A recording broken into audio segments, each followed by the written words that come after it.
এই মাংস চুরি করা বাদামি ভালুকটি এবার খামারের মালিকের ফাঁদে পড়তে যাচ্ছে। উচ্চ ভোল্টেজ বিদ্যুৎ দিয়ে তাকে মেরে ফেলার পরিকল্পনা করা হয়েছে। ভালুকটি কল্পনাও করতে পারেনি তার এমন ভয়ঙ্কর পরিণতি হতে পারে। আসলেই ভালুকটি বারবার খামারে ঢুকে খাবার চুরি করত। এমনকি খামারের মুরগিগুলো শান্তিতে থাকতে পারত না। এই বিপদ পুরোপুরি দূর করতে খামারের মালিক বড় সিদ্ধান্ত নিল। সে অর্ধেক হরিণের মাংস নিয়ে একটা ফাঁদ তৈরি করল। লোহার তার দিয়ে মাংসটা ঝুলিয়ে রাখল।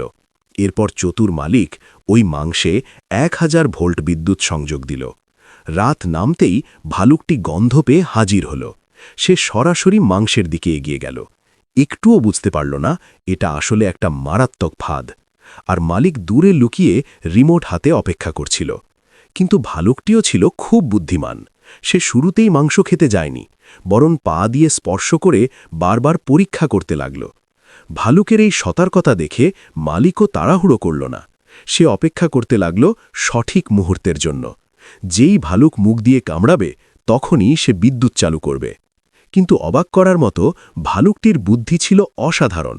সে বারবার পর্যবেক্ষণ করল, কিন্তু একবারও মুখ দিয়ে কামড়াল না, বরং চেষ্টা করল মাংসটা টেনে নিয়ে যেতে। শেষ পর্যন্ত সে মাংসটা টেনে নিয়ে পালিয়ে গেল। এমনকি তারের লাইনও নষ্ট করে দিল। খামারের মালিক খুব রেগে গেল, কিন্তু সে হাল ছাড়ল না। এইবার সে নতুন ফাঁদ তৈরি করল। ভালুকের প্রিয় খাবার মধু ব্যবহার করল। বড় বড় মধুর বাক্স এনে লোহার তার দিয়ে ঘিরে ফেলল, আর সেই তারেও শক্তিশালী বিদ্যুৎ সংযোগ দিল। সে অপেক্ষা করতে লাগল ভালুকের আবার আসার জন্য। রাত নামতেই চতুর ভালুক আবার হাজির হল। আর এবার সে একা ছিল না।